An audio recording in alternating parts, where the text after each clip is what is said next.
thank you everyone who's joining us, and we'll obviously post this up later as well. But meet Cheryl Miles. She's currently on radio at 93.1 FM. I got that right? Yeah. No, 91.3. 91.3. What did I say? Yeah. Oops. Okay. Yeah. Never mind. This is what happens when I don't put my notes out, right? So she's on radio presenting. She used to be an actress. She sings. She dances. She does pretty much everything, and now she's cooking a lot too. That's another thing she's doing. But yes, she spends a lot of time talking, hosting. So we wanted to bring her on board to give us some tips about, what we can do better when it comes to presenting live and maybe just in person. So yeah. But before we do all of that, we have a drink. So this is where Kamil comes in. Yeah, great. So we have a prepared drink based on gin with Earl Grey tea infusion, because I know that Cheryl loves cooking, so we're gonna bring the infusions into a bar as well. Yeah. We did, for those who are watching, we did a little step ahead. So we took the gin and we infused it with Earl Grey. I think Cheryl has it strained or not yet? I haven't strained it yet, so I might have infused it for a bit cool. too long. I have to strain it too. So we're going to start with straining. Let's just get a strainer, strain it off. Okay. This infusion takes no more than 10 minutes and it's ready. So it's pretty fast. And you will get a nicely colored, looks like a whiskey, gin. Yes. With really lovely notes of Earl Grey tea and a little bit of tannins as well. Here's a little tip for everyone. I like the Earl Grey from Gifalti. They do really lovely and high-end blended teas. And the Earl Grey is actually really lovely citrusy note finished tea from Italy, historically. So we will use the tea for a cocktail. Then we're gonna need a fresh lemon juice that I pre-squeezed in advance. Yes. Lovely. We're gonna need a fresh egg white. Got that. Broken the egg. Then we're gonna need a little bit of a sugar syrup and some triple sec or control if you like. So we're gonna start measuring it. Now, you have a blender or shaker? I have, yeah. Get a blender, shaker, perfect. So we're gonna put it all in the shaker. So if you get a jigger, okay. we will go with. So which side do I use? The bigger side, yeah? Yeah. So we're gonna take the full jigger, the large one, of the infused gin with the Earl Grey. So just pour it. Okay. So a full jigger of this Earl Grey gin. Correct. And then put that in there. Just one? Yeah, Not just two? one. You can always make 2 glasses. I could, yeah. Okay, so just one. Yeah. Got it. Then we're gonna pour half of the lemon juice, half of the jigger of lemon juice. Oh, okay. Just half? Yes. Got it. Next one will be sugar syrup. So it's gonna be 1/3 of the jigger, of the large size. 1/3. Okay. So how do you make your syrup, Kamil? Because I put like 5 teaspoons of sugar and some water in this. Yeah. So you've done it correctly. It's basically water and sugar ratio. The very traditional ratio is equal parts. Some bartenders are using 2 parts of sugar, 1 part of water. That gives you thickness and then more sweetness. So then you're using in small ratios. If you have equal parts of the sugar/water, it will do a nice starting point.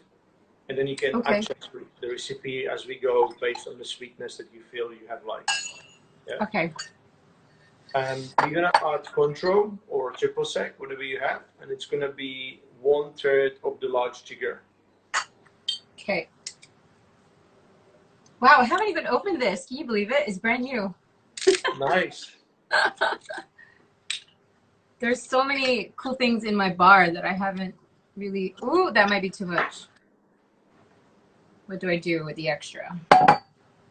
You can drink it later. Save it for later. So 1/3, yeah? Yeah, 1/3. Okay, got it. You put sugar in. And then the last one is going to be egg white, the proteins. And it's going to be half of the jigger. Half of the jigger. That's correct. Oh, okay. Slimy. It is, yeah, that's fine. Mine is too.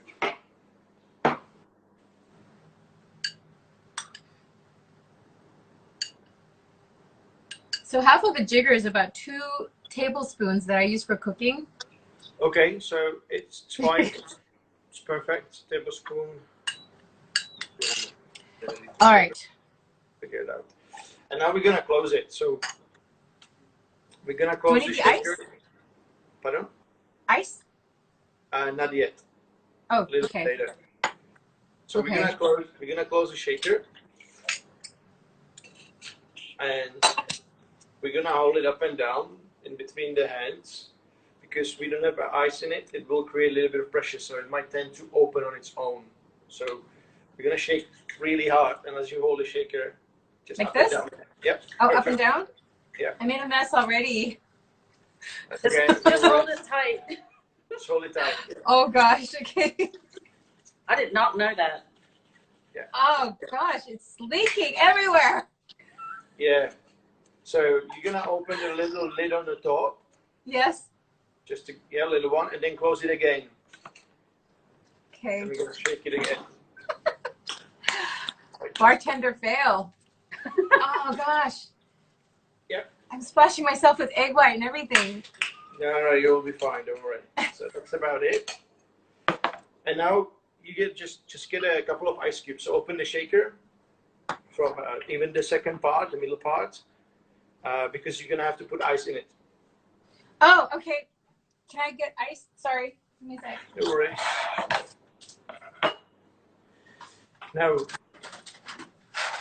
what happens here that the egg white has got really nice frosty texture already, and now when we add the ice, we're gonna shake it with the ice to cool it down. So I like to use 1 spoon, yeah, a couple of ice cubes in there, and then close it off and shake it again. You do like a little like squirt when you shake. Yeah. Now you have to shake like it's the end of the world. What's that? Now you have to shake like it's the end of the world, so really hard.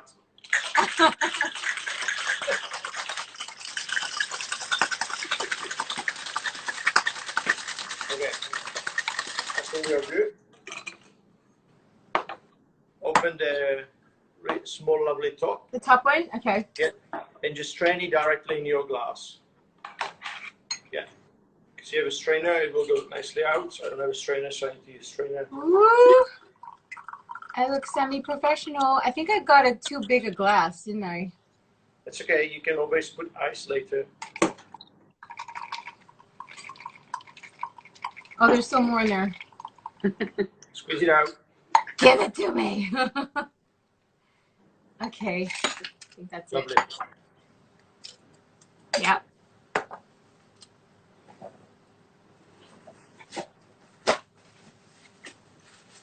So can I put ice in this too, or no? You can put ice in it. Yeah, just put ice cube in it. Hey, Lee. Whoa. Sorry. Okay. Now, have a sip and get your soda ready. So, have a sip. Cheers. Cheers. See? Mm-hmm. This is really good. Yeah. Lovely. So I don't like things too sweet, and this is just the right amount of tart. It's well balanced, and it's really... It's got a tannins at the end as well. Yes. Yeah. I think this is the first time I'm making a cocktail with egg white. I've never made it myself with egg white. So as you can see on our glass, it's a large frothy. Can we adjust the color? No. Yours is more frothy than mine. Yeah, it is. So What you can do as well, you can make the drink at home in the blender. So you just put everything in blender, put 2 ice cubes in there and let it blitz, and it will go nice and frothy. Now here's what I would like you to try. Get a sparkling water. So I have soda and I have tonic. So which one? Soda. Go with the soda. Yeah. And you're not gonna put too much. It's just a little bit of a splash. So it's really, really tiny. So if you look at how much I pour in, it's literally just splash, and that's all you need. Oh, okay. A little tiny bit. And then we're gonna try the drink again. Yeah, that's it. We're gonna try the drink again. Obviously, don't use your finger if you're serving people. It's okay if you're like doing it for yourself. Oh, wow, yeah. And it immediately becomes lighter, brighter. Yes, fresher. yes, yes. Yep. It lightened everything up. So Yep. refreshing. It is. So now you know your secret when you're out and about and you just want to, you know, change up the drink a little bit. Splash of soda water. Don't tell anyone. Don't tell anyone. This was one of the first things I learned from him when we were, Oh, I love it. when we were going around different places. What Oh, they yeah. do. Usually I drink gin and tonic, so I never know what to do with my soda water. So now I do. Well, you can actually make it gin and tonic. Do gin, soda, and tonic in equal parts. Oh, You cut down the sweetness of the tonic and just get a little bit more savory notes. you It's good changed one. my world, Camille. I had no idea. I never thought to mix it all up. You can blame me tomorrow morning. Okay. But today is all about you, and Zurina has a really lovely introduction. You have a lot of experiences with hosting, with talking to crowds, talking to people. And I have a few questions for you, and one of them is actually about presenting skills. So presenting to public. Could you give us 3 tips on what to look out for if I would like to develop my skills, and what to take as a starting point to evolve from? So, I mean, presenting and speaking and public speaking, those are such vast subjects. So it's a bit hard to cover everything, but you can sign up for my course on radio at chitchatonline.co if you want to learn more. Thanks for that plug. Yay. So first of all, before we get into it, I just want to congratulate IBHQ and you guys for your new home at JAG. It's a great partnership, and I look forward to ordering food from JAG and pairing it with your cocktails as well. So congratulations on that. Thank you. But to answer your question, okay, so if I were to just simplify it to 3 basic things, it would be know yourself, know your audience, and know your product. Okay. So know yourself also means knowing your strengths and knowing your weaknesses. So for instance, I know that I can be a little long-winded sometimes, so that's not a good thing, because radio, you need to be very concise and get straight to the point, but also at the same time throw in a bit of your personality in there. So that can be a challenge if, you know, maybe that day I'm busy and I'm scattered. So whatever it is, I always write my notes down, like the pointers that I want to say. So I don't think you ever get so experienced that you don't need to go back to the basics. I think the basics stay with you the whole time.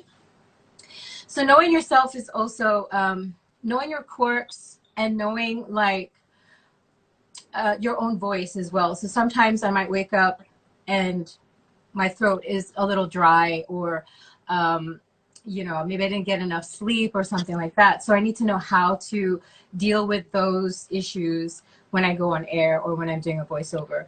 Knowing your audience is extremely important, because you have to know what it is they want. There's no point if you talk and then what you're saying is not relevant to them, right? So if it's not of value to who your audience is, then don't bring it up, you know? So in a case of like, if someone walks into your bar or someone walks into your food establishment, you should be able to identify, like, well, first of all, know your product, which is the 3rd thing. know your product also means knowing who you're targeting, who's your target audience. And sometimes you'll get people who may not be your target audience that walks in, or I might get someone who's not our target audience that tunes into the radio station. So knowing your product can really help to win over a new fan that might not have actually been, you know, listening to 1FM 91.3, or might not have visited your food establishment or your bar before. So I would say that these are like just the three most basic things: know yourself, know your audience or your customer, and then know your product. If I walk into a restaurant or a bar and I ask, oh, what's the specials? Like, oh, what's the soup of the day? And they're like, oh, hold on, let me check. I'm like, well, shouldn't you know that? And I get it. Sometimes we're busy, sometimes we forget. And it's always good to learn from your mistakes. So if you happen to be that person that day and like, oh crap, I should have known the answer, then know that that's something you need to know for the next time. Because sometimes, you know, my music trivia is also not always on point. So I think admitting that you don't know something is always better than faking it, because people can hear your sincerity or, you know, authenticity in your voice. Which brings me to the other thing. So while those might be the three basic things that I would say applies to any industry, knowing yourself, your audience or customer, and then knowing your product, what's much more important than that is actually the delivery. So it's not what you say, it's how you say it. And that's where your personality and your voice comes into play. And people freak out because your voice is so personal. You know, there's no one else in this whole world with a voice like yours. And if for some reason that day, like I said, maybe you did not get enough sleep, or maybe you're nervous, or maybe you're not so confident with a particular topic, those nerves can get the better of you. But ultimately, just remember that it's not what you know, it's not what you say, it's how you say it. And so in any situation, any given situation, even if you don't know it, even if you think to yourself, oh my God, this person must think that I'm stupid or dumb, people are not thinking that. Trust me, they're not thinking that. What they want to hear from you is your authenticity and your genuine sincerity. So I think the delivery is very important. So the choice of words. So you might be an expert in a certain subject, but no one likes to feel like they're being talked down to. So you have to know your audience, meet them at their level without being condescending, obviously. But, you know, obviously like cocktails is something I enjoy, but I might not have the kind of knowledge that you might have. So I enjoy going to bars like IBHQ where I feel like I learn something from it.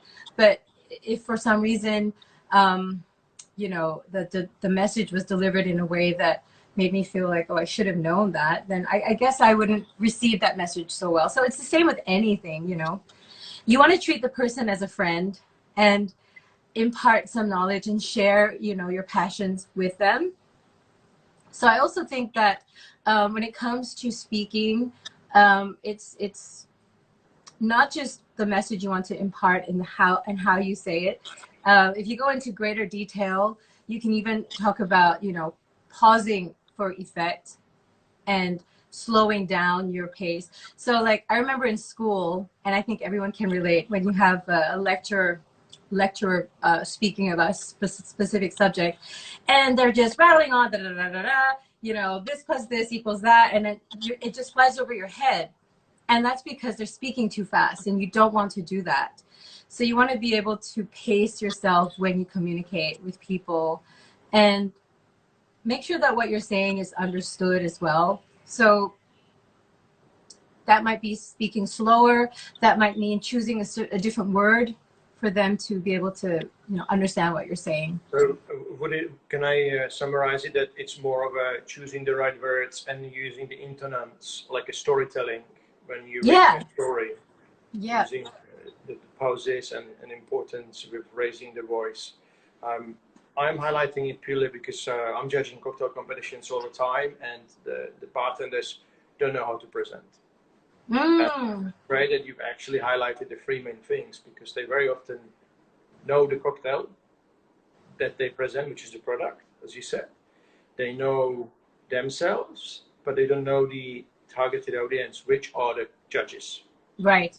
And that's very important to actually look up to and make sure that you know what judges want, what they're after, how they judge, what they might be looking for, just from previous experiences or previous competitions. Exactly. So if I were speaking with my audience on radio, I would, break it down to them in a way that's fun so that they understand, maybe the music trivia that I'm bringing up or some information. But if I'm speaking to my bosses or if I'm speaking to other people in my industry, then I would start throwing in terminologies that only we would know. So if you're presenting to, say, a cocktail to a guest, you want to present it in a way that's fun and, relatable. But if you're presenting to competition judges, then of course you want to level up your vocabulary and make sure that you're showing them your knowledge, not just the flair that you might have with presenting the cocktail and making it, but also share that as well. And I think sometimes, and especially with competition, people get very nervous, and that might be the reason why they get tongue-tied as well. Yeah. So I have a question around that. Have you ever been nervous in your life? Yes, all the time.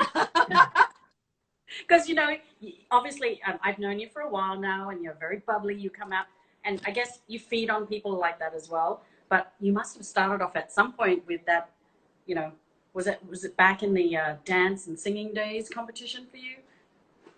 Well, I'm always nervous, Zurina. I am also an introvert, which a lot of people don't may not think of when they meet me, because maybe I present myself in a very bubbly, outspoken way, but truly I'm actually quite a shy person, if that makes any sense. I'd rather use the word introvert than shy. But I think, okay, going back to nervousness and fear, these things are really amazing energies that if you can understand it, you can harness this to power your performance or power your presentation. So if you start getting nervous, you have to ask yourself, why am I feeling nervous? You got to check in. And if the answer is, I don't know my shit, I'm not prepared, then that's your fault. You got to go back, you got to do your homework.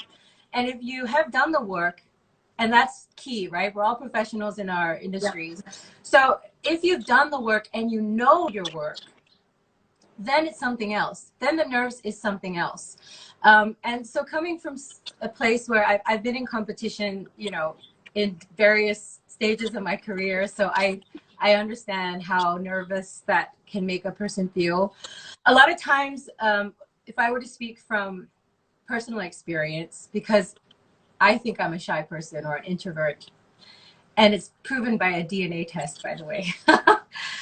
Basically, an introvert is not necessarily someone who lacks confidence, just FYI. An introvert, you'll know if you're an introvert versus an extrovert if you come back from a party feeling exhausted or energized. And I love meeting people, but I feel more energized with smaller groups, and I feel more energized when I spend time on my own than when I, if I go out to events too much and I start getting a little frazzled by all the noise, I know that I need some me time. So that's how I understand being introverted and extroverted. Extroverts, on the other hand, they thrive on the energy of other people and they need that to keep going. So I'm actually thriving in this whole circuit breaker situation, staying at home. I love it. But yes. Kamil just said he's an introvert, and actually Yay! I am too. Introverts rock. Surprisingly enough, I am as well. Yes. I'm like that person that if I go to a party and I don't know anyone, like you go to an event, you'll find me next to the food, because at least there's something for me to interact with. It's the food. Yeah. So yeah, it's quite surprising. People are like, no, you're not an introvert. I'm like, yeah, actually I am. Yeah. So, yeah. You will find me at the bar. That's I'll be at the food, he'll be at the bar. We'll meet on the way out. We'll get a plate each, and he goes off to get that, I get this, and I love that. And it goes back to what I said earlier about knowing yourself, right? So if you know that you're an introvert, it just means that you need to know what you need before you enter a situation. So if I'm going to participate in a competition, I can't have too much noise. I need some quiet time. I need to go into my cave. I need to visualize. I need to meditate. I need to surround myself with people that give me support and positive energy. So I think it's just really a case of managing yourself and knowing what you need so that you can always give your best. And that's what's important in any given situation.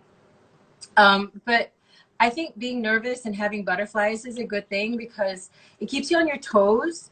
And I remember someone told me this quote, and I can't verify it for sure, but I think it was Frank Sinatra who said that he would stop singing if he stopped getting butterflies in his stomach. Because, I mean, come on. The fact that you have that platform, if you're behind the bar, if you're on stage, if you're on the mic, I mean, that is a privilege, you know? You have a gift, you have a talent, and people come to see you or to try your food or to try your cocktail creations. They show up for you, and so you have to show up for them. And it's right to have a little bit of nerves because you love your job, you're passionate about it. You want to be sure that whatever you present, whether for me it's a story, if I'm on air, that person receives it and it makes their day. And that makes me happy. So a little bit of nerves is good, you know? I think you need it. Yeah. I got told once, there's another quote, it's about getting your butterflies to fly in formation, which I quite like. I love that. So, yes. Yeah. So you take them and you make, you move them and maneuver them so they do the right thing for you. Yes. I can of course see the shots coming in waves, but I can't see the butterflies moving forward. Okay. So you just answered the question that I had for you, and it was how to get ready and to lose the shyness or the nervosity. So it basically goes to your point on understanding yourself and calm yourself down and just get ready, be ready. But also knowing the information. If you're presenting or I mean, you can only be the best effective if you can be, well prepared, I guess. Absolutely. Yeah. Yeah, so preparation is definitely key. But I also think that no one's born shy. So if I look back at my childhood, because my father worked for an American company, so we lived in different places up until the time, we finally came back to Singapore in 3rd grade. So I was always the new kid in school.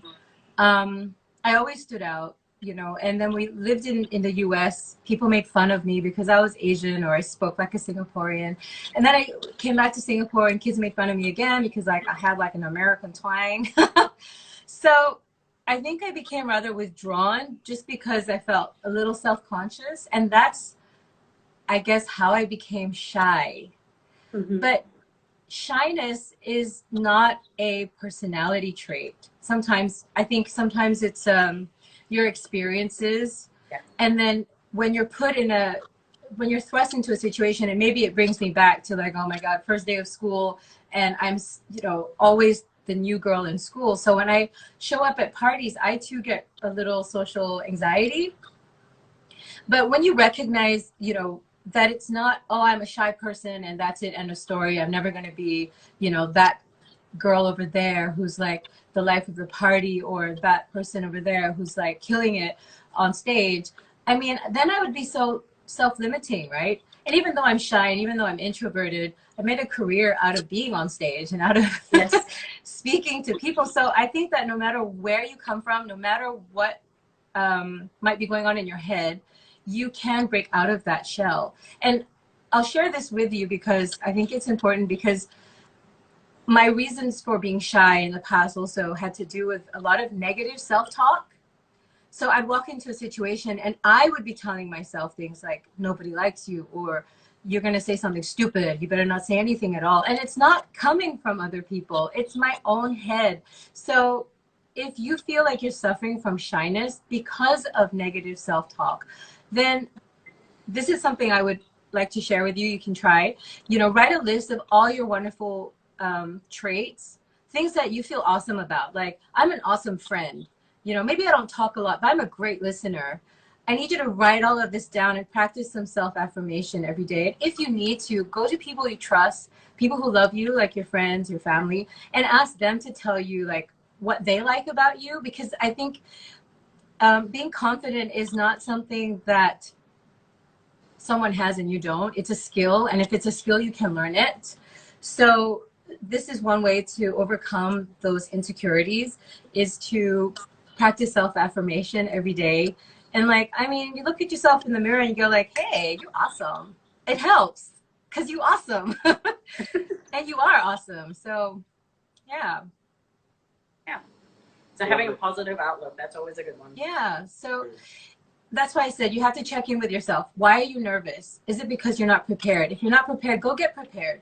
Is it because you feel insecure? Why are you insecure? Is it because you're telling yourself things and self-sabotaging yourself? Well, then stop doing that. And you can fix it. You know, if you can identify what it is that's holding you back. Maybe you might think, you know, I'm not confident because maybe you're comparing yourself with someone else. I mean, that's a surefire way of shooting yourself in the foot, because you can't do that, you know? If I thought, well, I'm not as great as that other radio DJ, then I couldn't do what I do. You have to be awesome in yourself, and you have to believe that. But there's another thing I want to share also, and sometimes it's a physical, we hold tension, you know, in our bodies sometimes, and this might be a characteristic thing, like depending on your posture, maybe you might have scoliosis, maybe you might have some kind of physical thing, and you should know, like Zurina, you do a lot of physical work with people in Pilates, right? And we all hold stress in different places. So sometimes this stress that we hold because of our habits can make us feel nervous when we're actually, you know, we know our shit. We've done the preparation, we're ready, but something in our body is not working. And this is where I think people feel the fear of public speaking, because they think that you know, do you think that your voice and your body is separate? Do you? No. It's not. It's one and the same. Yeah. Because if you are, I mean, if your dog died that day, or someone broke your heart, I mean, your voice is going to be like sad. Your whole body's going to be like hunched over. And if that's how you feel, the most easiest way to fix that is pull your shoulders back. You know, breathe from your diaphragm. Look in the mirror, say, I'm awesome. Believe that. And take a deep breath in, because the breath supports the voice. So if you find yourself nervous when you're facing judges in a competition, or if you find yourself, you know, because of your past experience, whatever, a little nervous when you're meeting guests that come to your bar or your restaurant, just take a deep breath in and hold yourself here. I'm awesome. And, you know, all that fear should instantly go away. Like, I instantly feel better just doing that, you know? And then also where you place your voice can help, because if you place your voice like up here in your nasal passage, or you're soft spoken, you might start getting nervous if people go like, huh, I can't hear you. And you're like, oh, maybe I shouldn't have said that. But if you try speaking from your lower register and then resonate from your voice, from your chest, like automatically, like, I sound so sexy right now. I feel it too. It's like, lower your register, speak from your chest, and instantly you will feel 100% more confident than if you walk around like this, looking at the floor and speaking, you know, from a softer voice. Yeah, I totally agree with you. I've been learning all about that. So yeah, you definitely have to stand tall and get your breathing right. And yeah, it really does make a difference. I can see him actually standing up straighter as we're talking about this. Because my back hurts. Okay. All right. So that's been beautiful. A lot of great advices and actually deep insights on how to be better yourself and stronger personality, to feel more comfortable to talk to people, and then improve your public speaking skills. But it's been 3 months that you've been locked in, and we know that you like food. Is there a recipe that you would like to share with us that you've created or you found that you really enjoyed a lot? So I'm working on a cookbook, so that's why I'm also cooking a lot. And in the meantime, if you don't mind me sharing, I'm also raising funds for a charity called Food from the Heart. So you can actually download a sample of that cookbook with 16 recipes with any donation to Food from the Heart. So you can go to giving.sg and then look for my name. Or if you're following me on Instagram, you can look for the link on the bio. And your donation will go towards Food from the Heart, to help people purchase groceries so that they can cook food for their loved ones as well. So there's heaps of charity drives out there where people are purchasing meals for like frontline workers or for the migrant workers or people in need and stuff. And that's great because then that person eats well for that day. But what's great about this initiative is that your donation helps to purchase groceries for them. And if you cook and I love the satisfaction of, you know, creating something, then what you're giving to someone is an opportunity to create something for their family. So please support that charity, Food from the Heart. But to answer your question, so the one thing that I had a lot of fun making recently is focaccia bread art. It's one of the trends that came up during this whole like quarantine thing. And if you've never tried making bread before, this is a great place to start because it's so easy. And then you get to decorate the focaccia. Have you seen this, like on Pinterest and Instagram? I saw your picture online. Oh, so. yeah. I haven't seen it. I usually nail it. So they call me Uncle Hoover at home. Anything that's not finished, I'll finish. So yeah. So sorry. I focus on the eating, not on the. Oh, I see. Yeah, that's what my husband does. So we're a great match. I cook, he eats. So the focaccia bread art is something that I'm really proud of making, and I think anyone can do it as well. I'll be sharing that recipe soon, but you can check out the video. I did like an instructional video on my Instagram at @CherylMiles_. Brilliant. So now that you have your lady and tea cocktail with your focaccia, you can sit and eat and be healthy. Yes. Strong.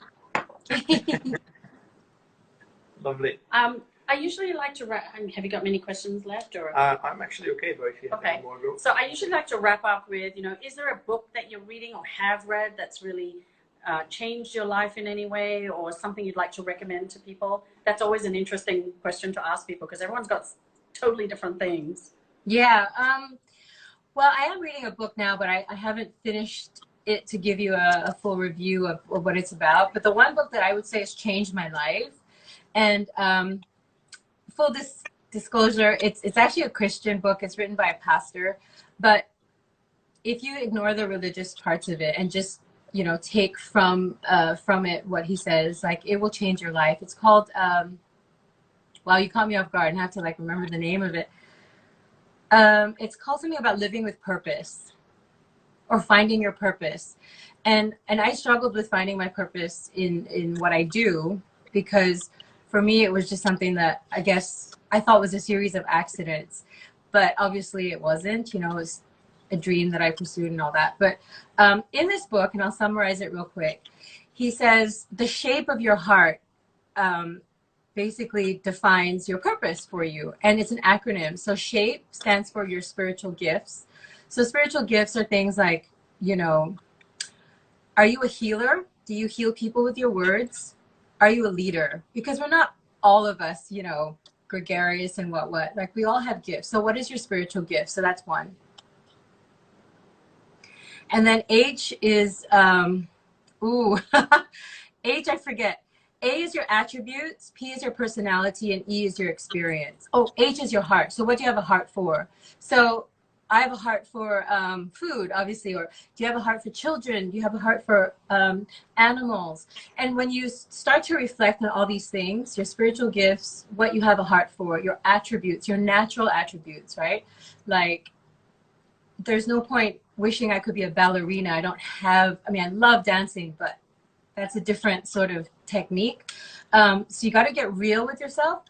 And then your personality as well comes into play, and all of your life experiences. So I would recommend that book because it basically takes you through like a 40-day meditation. And if you can share this journey with someone else, you can discuss your revelations as you go through each chapter. Nice.